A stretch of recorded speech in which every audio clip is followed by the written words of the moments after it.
Yes, gold has reached a new high, and that seems to be the norm now. We say that almost every week.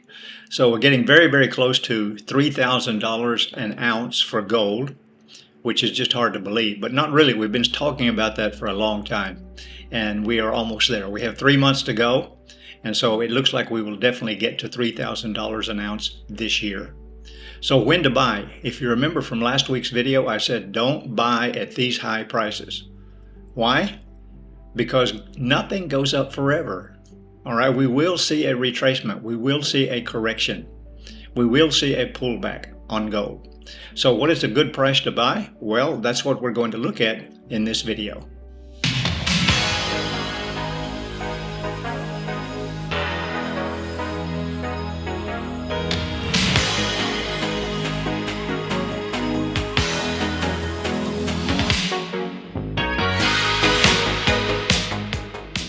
So what is a good price to buy gold? Well, gold is what we will look at in this video, as well as the major US pairs in this regular weekly analysis, which I do every Sunday before the market opens on the following Monday.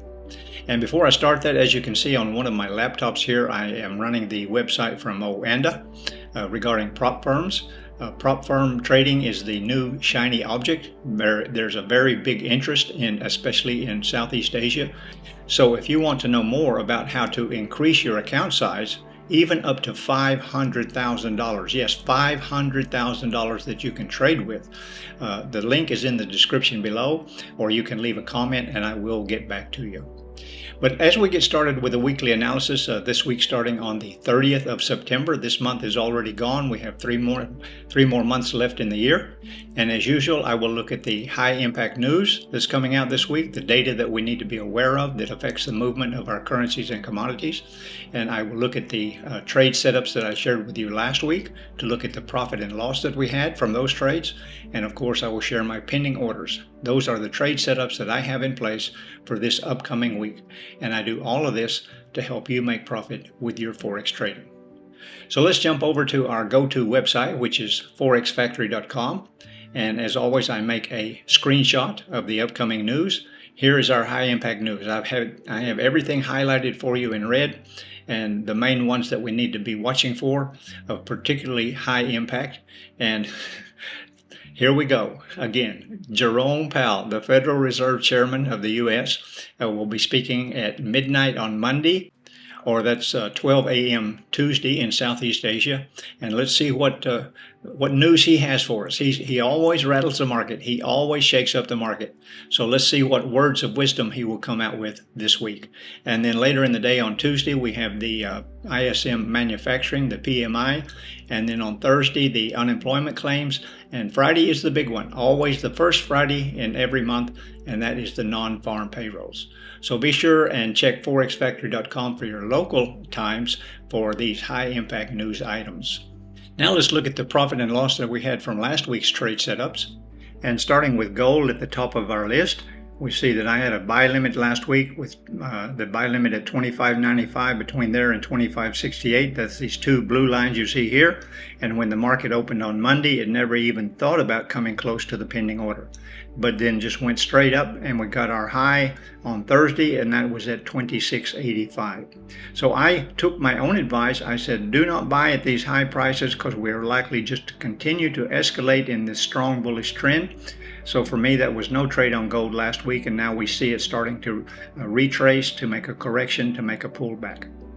And then looking at the US 30, this was a good trade, very profitable. The red and green you see here is a 1-to-3 risk to reward ratio, and it hit our pending order on the close of the US session on Wednesday, and then went up very nicely on Thursday, and then continuing up, even spiked up during the US session on Friday for a great profit on the US 30. Then the Euro US, this one came down on Monday, hit our pending order, and then started to go the right direction, and finishing up on Wednesday with a total of 92 pips profit. The odd US did not even think about coming down to the pending order, but just went straight up, made a bit of a correction on Wednesday, and then continued its move up. So no trade on the odd US. The New Zealand US, all right, got within 5 pips of the pending order on Monday, And remember, I've told you many times, if you see that it gets that close to the pending order and then starts to go the right direction, you can enter the trade at any point. All right, even if you got in after this 4-hour candle, you could have got between 80 and 90 pips in just a day and a half.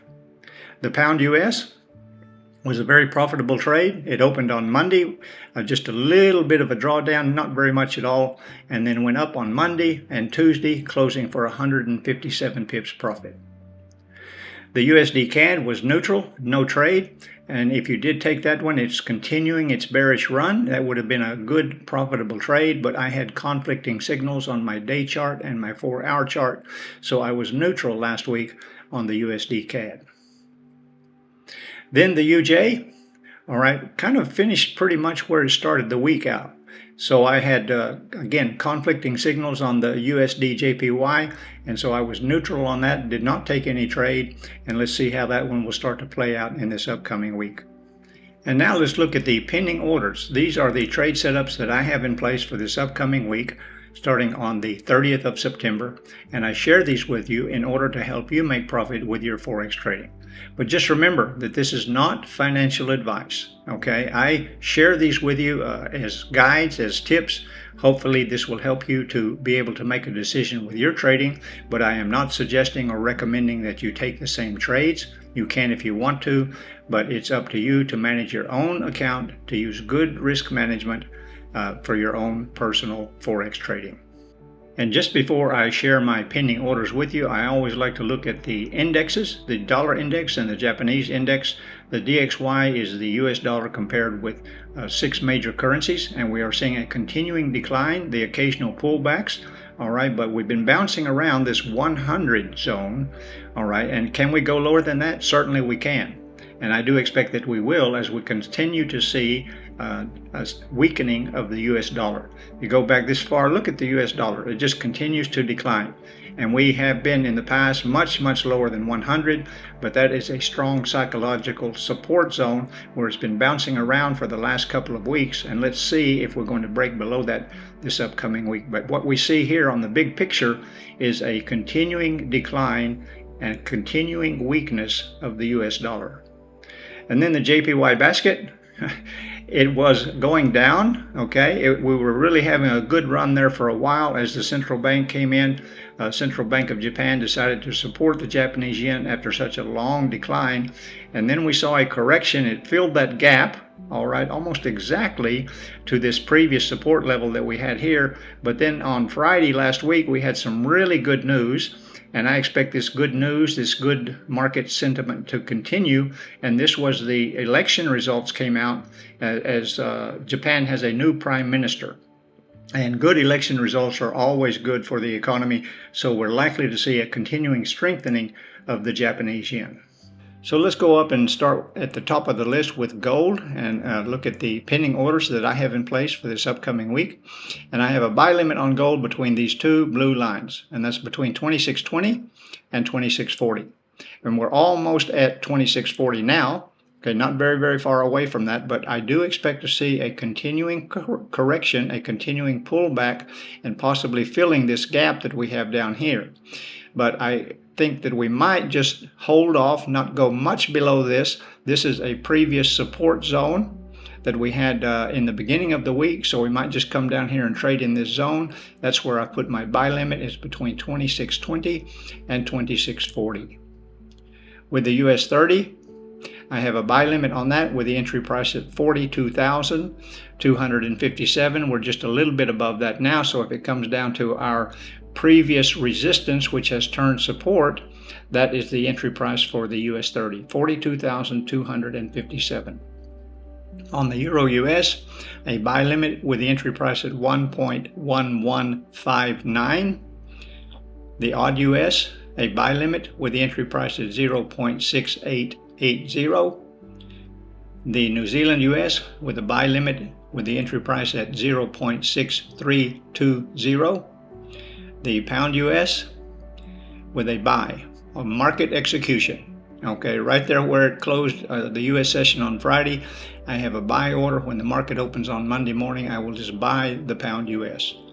The USD CAD should start to continue its decline. So you have two choices here: either a sell, market execution, when the market opens on Monday, just sell the USD CAD, or a sell limit. Let it come back up a little bit, not very far, just a few pips, to the entry price of 1.3520. With a continuing decline of the US dollar, we should see a continuing bearish move on the USD CAD, and that's why I'm bullish on the other major pairs. And of course, sell the JPY.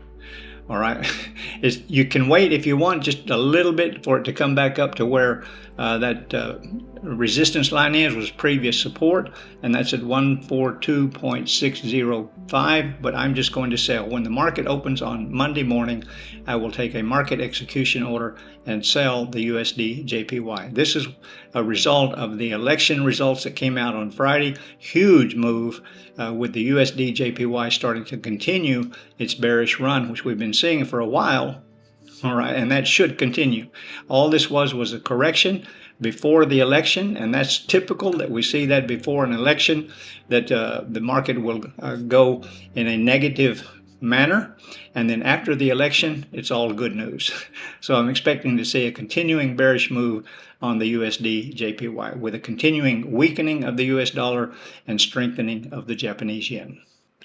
Okay, that's a wrap for this weekly analysis starting on the 30th of September 2024, going into the first week of October 2024. I hope that these pending orders that I share with you will enable you to make profit with your Forex trading. And don't forget, if you're new to this channel or you're new to Forex and you'd like to find out if Forex trading is a good fit for you, you're in the right place at the right time, because I have a 10 video tutorial which will help you to set up the foundation to get started, to have a look at Forex trading and see what it's all about. It's 10 video tutorial, absolutely free, no obligation. The link is below in the description, and you can get started straight away. All right, thanks for being here, and of course, don't forget to subscribe and click the little bell so you'll be notified every time I make one of these videos. And until next week, wherever you are in the world, be kind to yourself, be kind to others. See you in the next video.